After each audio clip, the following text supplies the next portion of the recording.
Hello friends, I Devang Prajapati from Upanishad Science Academy Limkeda, Standard 11, Some Basic Concepts of Chemistry, stroke number 10, which will be based on NCERT book page number 19 to 21.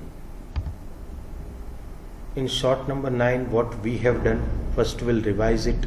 Okay, what are the points of last video? Mole concept, percentage composition, as well as the few sums regarding it. We have done it in the last video. Now in short number 10 means in this video what we are going to see. Okay, let's see it, the few points. One, that is empirical formula for the molecular formula. Second, that is stoichiometry and stoichiometric calculation. And the third one, that is the limiting reagent. So these are the 3 points which we are going to see in this short number 10. So let's start it. The first one, that is the empirical formula for the molecular formula. So what is it?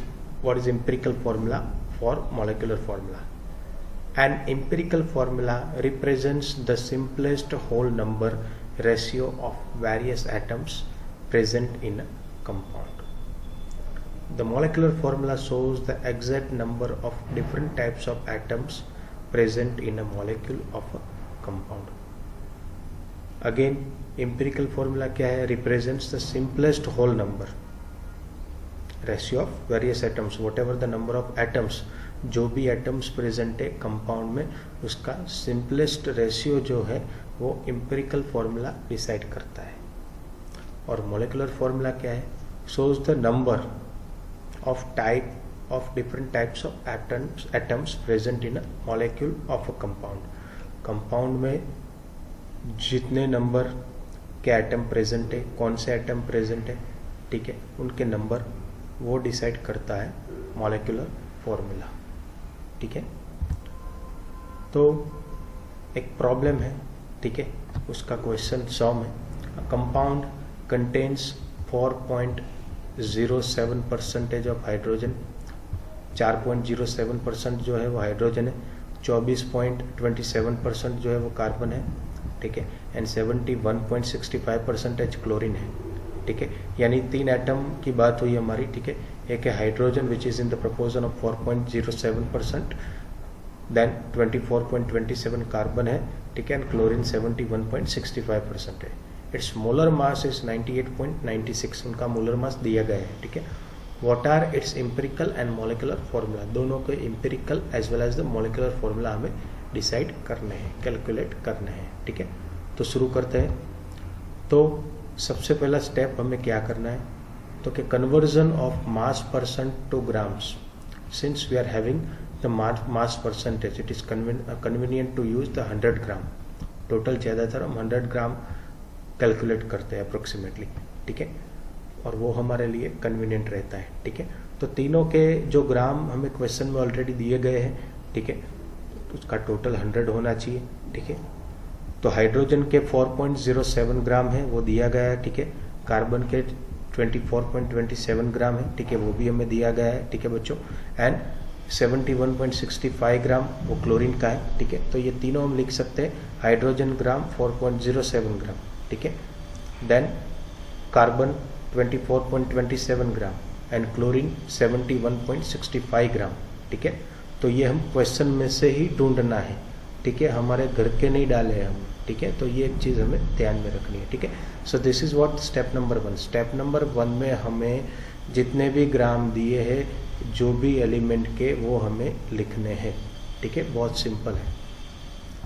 Then step number 2, convert into the number of moles of each element, divide the masses obtain above by respective atomic masses of various element. उनको हमें moles में convert करने हैं. ठीक है, तो कैसे, तो उसका एक एग्जाम्पल देखते हैं हम. ठीक है, स्टेप नंबर 2, जो हाइड्रोजन, मोल्स ऑफ हाइड्रोजन पहले हम ढूंढेंगे. ठीक है, तो वो कैसे ढूंढेंगे. ठीक है, तो उसका जो ग्राम दिया है क्वेश्चन में, दैट इज 4.07 ग्राम. ठीक है, और टोटल हाइड्रोजन का एटॉमिक मास क्या होता है, तो क्या 1.008. आप 1 भी ले सकते हो, तो आंसर क्या आएगा, 4.04 ही आएगा. ठीक है, इसको डिवाइड करो 4.07 बाय 1.008. आप अपने इजी के 4/1 लिख के आंसर उसका 4.07/1 लिखोगे, हाइड्रोजन का मोलर मास कितना होता है 1, एटॉमिक नंबर 1, उसका मास भी 1 रहता है, ठीक है। तो यहाँ पे सिर्फ 1 लिखोगे तो ये आएगा 4.07, तो भी कोई प्रॉब्लम नहीं है, ठीक है। फिर कार्बन का ढूंढेंगे हम, ठीक है। तो कार्बन का क्वेश्चन में दिया है कितने ग्राम, उसका मास दिया है हमें 24.27 ग्राम, ठीक है। उसका मोलर मास कितना रहता है, 6 प्रोटॉन 6 न्यूट्रॉन तो 12, ठीक है। तो 24 को 12 से आप डिवाइड करोगे तो आपको 2 अप्रोक्सीमेटली मिलेगा आंसर, ठीक है। तो वो कार्बन के मोल हो गए। ऐसे ही क्लोरीन के करोगे तो क्लोरीन के मास कितना दिया गया है क्वेश्चन में 71.65 ग्राम दिया गया है, ठीक है। और उसका मोलर मास कितना होता है तो 35.5 होता है, 35.5, ठीक है। तो वो लिखो, ठीक है। उसको डिवाइड करोगे तो अप्रोक्सीमेटली ये भी आपको 2 मिलेगा।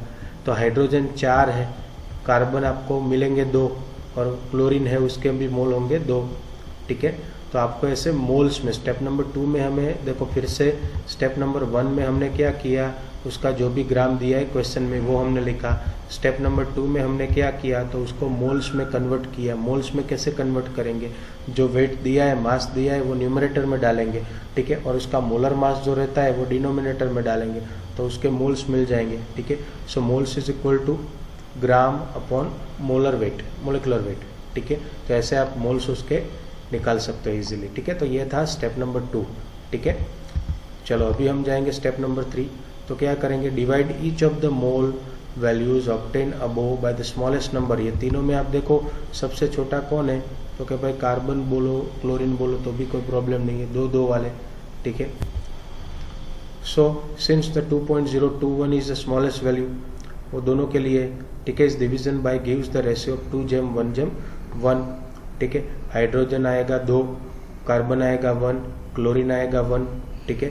कार्बन एंड क्लोरीन वो 1 एटम ही होंगे, ठीक है। In case of the ratios are not whole numbers, ठीक है, then they may be converted into the whole number. अगर पॉइंट में आए तो उसको हमें कन्वर्ट करना है, ठीक है, होल नंबर्स में, ठीक है। तो उसका एक एग्जाम्पल हम देखेंगे अभी, ठीक है। देन स्टेप नंबर 4 में हम क्या करेंगे, तो step number 4 that is write down the empirical formula bye mentioning the numbers after writing the symbols. जो आगे हमने किया, कार्बन कितना था 1, हाइड्रोजन 2 थे और क्लोरीन 1, तो हम उसका फॉर्मूला बनाएंगे CH2Cl। क्या फॉर्मूला बनेगा, CH2Cl। कैसे आया ये, कार्बन 1 था, हाइड्रोजन 2 थे, क्लोरीन 1 था, तो हमने बनाया CH2Cl, ओके। तो ये उसका हो गया एम्पिरिकल फॉर्मूला, ठीक है। स्टेप नंबर 4 में हमें एम्पिरिकल फॉर्मूला ढूंढना है आगे से बना के, ठीक है। देन स्टेप नंबर 5 में हम क्या करेंगे, राइटिंग द मोलिकुलर फॉर्मूला कैसे करेंगे, determine the empirical formula mass by adding the atomic masses of the various atoms present. तो ये हमने कर दिया है CH2Cl। तो उसका फॉर्मूला मास कैसे करेंगे, तो देखो इसका कैलकुलेशन, C यानी कार्बन का 12 होगा, 2 हाइड्रोजन तो उसका 2 होगा, ठीक है, 1 क्लोरीन तो 35.5, तीनों का एडिशन करके आप आंसर लेके आओगे, यानी 49.48 के अप्रोक्सीमेटली आपको मिलने वाला है, ठीक है। फिर divide the molar mass by the empirical formula mass, molar mass upon empirical formula mass. Molar mass कितना है तो वो क्वेश्चन में दिया गया है, ठीक है। आपको एक बार दिखा देता हूं मैं फिर से वापस जाके, ठीक है। क्वेश्चन में आपको दिया गया है, ये देखो 98.96 ग्राम, ठीक है। टोटल क्या है, 98.96 ग्राम ये दिया गया है आपको ऑलरेडी, ठीक है। वापस वहीं पे आ जाता है, ठीक है।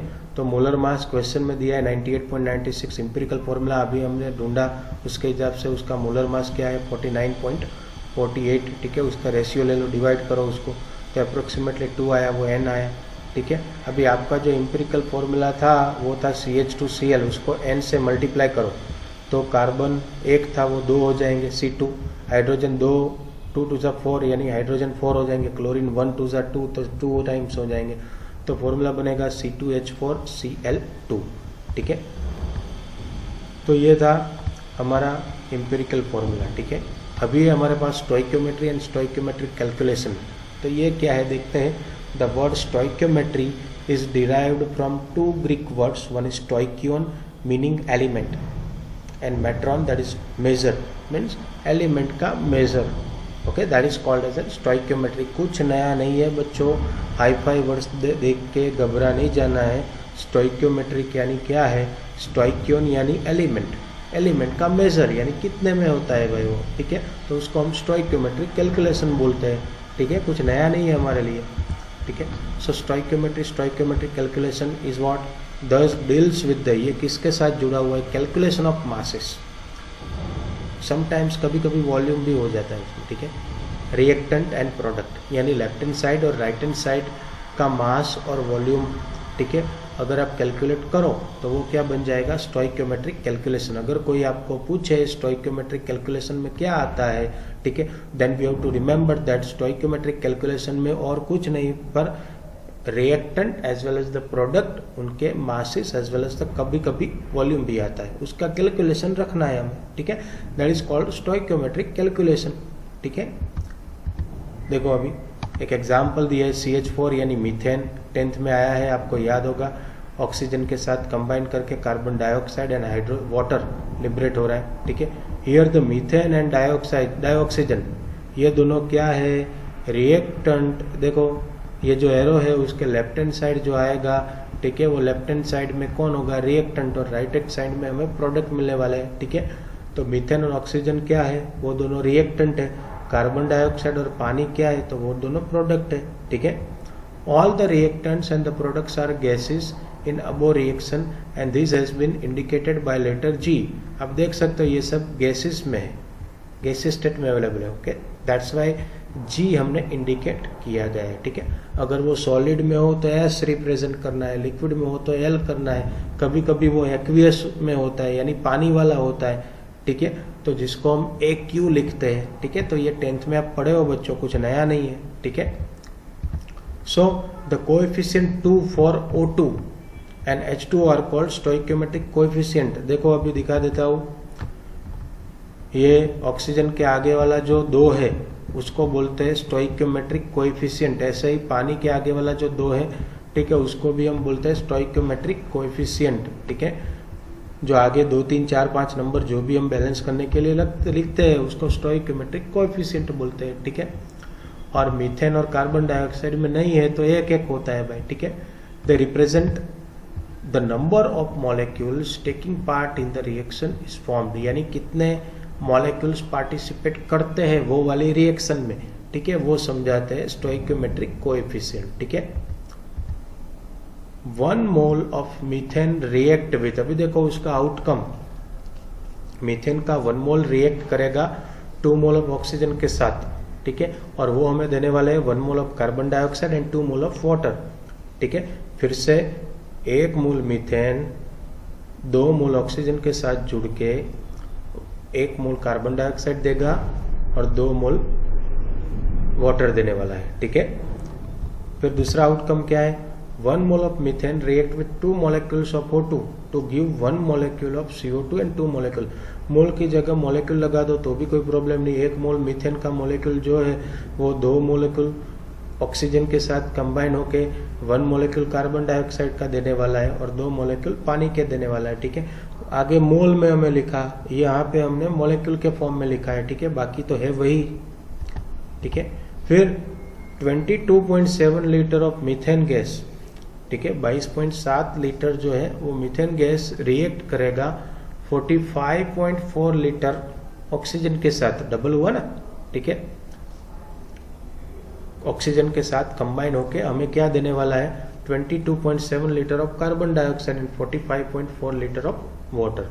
तो ये लीटर में लिख रहे हैं हम, ठीक है। 1 लीटर के लिए क्या हमें सिंपल देखो 1 मोल के लिए 22.7 लीटर लेना है। मीथेन का 1 मोल था, ठीक है, CH4 का 1 मोल था तो उसके 22.7 लीटर, ठीक है।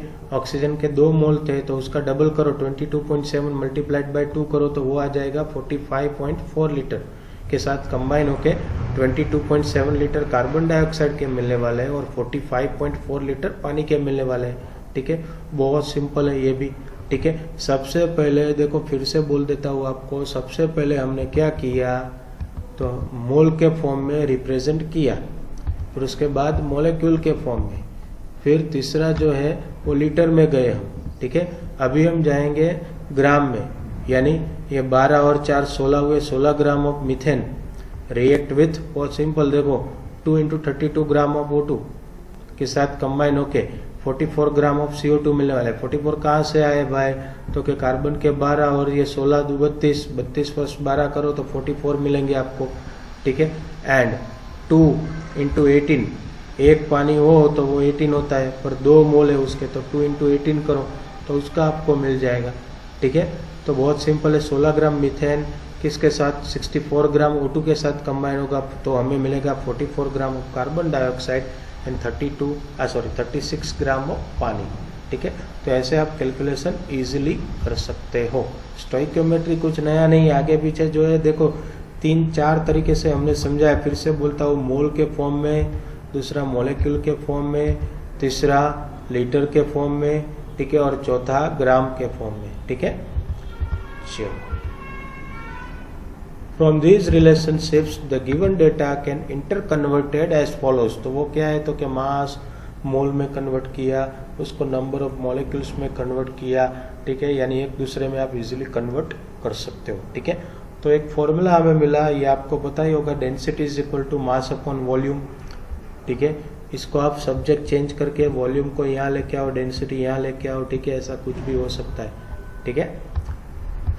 सो ये था अभी तक का जो था, ठीक है, what that is what the stoichiometric coefficient and stoichiometric calculation, ठीक है। अभी हम देखेंगे, टॉपिक है लिमिटिंग रिएजेंट क्या है, ठीक है। तो कोई एक रिएक्शन ले रहे हैं, ठीक है, वो एक रिएक्शन A + B लिखो, ठीक है, इट गिव्स AB, या फिर अब C प्रोडक्ट मिल रहा है, AB आपका रिएक्टेंट है और C आपका प्रोडक्ट है, ठीक है।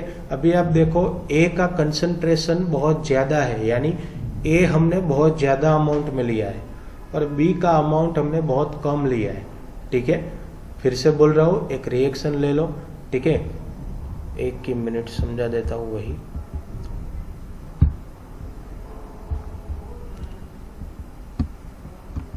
एक रिएक्शन ले रहे हैं A + B, क्या देंगे वो C दे रहे हैं सपोज, तो ये दोनों क्या है आपके, वो हो गए रिएक्टेंट, ठीक है, और ये C क्या बना, तो C हो गया हमारा प्रोडक्ट। अभी मैं बोल रहा हूँ आपको, A जो है, ठीक है, A का अमाउंट बहुत ज़्यादा हमने लिया है, उसका कंसंट्रेशन बहुत ज़्यादा लिया है हमने, ठीक है, और B जो है, ठीक है, उसका अमाउंट हमने कम लिया है, ठीक है, बहुत कम लिया है, ठीक है। अभी रिएक्शन करवाएंगे हम A की B के साथ, ठीक है, तो A का अमाउंट तो बहुत ज़्यादा है पर B का अमाउंट कम है, तो B का अमाउंट यूटिलाइज हो जाएगा पूरा का पूरा और वो C में कन्वर्ट हो जाएंगे, ठीक है। अभी हमारे पास A एक्स्ट्रा है और B, पर B नहीं है, ठीक है।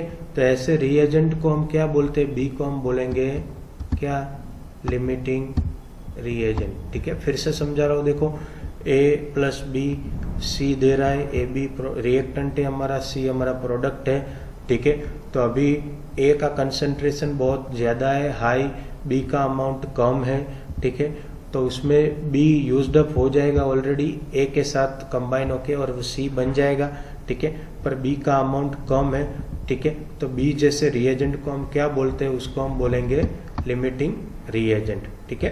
क्लियर है, देखो अभी the reactant which is present in the least amount, ठीक है, लीस्ट अमाउंट क्या है, तो वो B है, and gets consumed after some time, तो वो कंज्यूम यानी यूज्ड अप हो जाएगा, B के साथ कंबाइन, A के साथ कंबाइन हो जाएगा, ठीक है। And after that further reaction does not takes place, उसके बाद रिएक्शन होने वाला नहीं है। B the amount of the other reactant, ठीक है, अदर रहेगा, वो एक्स्ट्रा है भले ना रहे, पर B यूज्ड अप हो गया तो रिएक्शन आगे नहीं जाने वाला है, ठीक है। Hence the reactant which gets consumed, okay, first limits the amount of product, वो प्रोडक्ट का अमाउंट डिसाइड करने वाला है, ठीक है। तो ऐसे रिएक्टेंट को हम क्या बोलने वाले हैं, रिएजेंट को लिमिटिंग रिएजेंट, ठीक है। तो बहुत सिंपल है लिमिटिंग रिएजेंट, ठीक है, क्लियर है। चलो फिर नेक्स्ट वीडियो यानी शॉर्ट नंबर 11 उसमें हम क्या करने वाले हैं उसके पॉइंट्स देख लेते हैं। मास percent that is weight by weight, ठीक है। एक वॉल्यूम परसेंट भी आता है, वॉल्यूम बाय वॉल्यूम, जो बुक में नहीं दिया है पर हम कर लेंगे साथ में, ठीक है।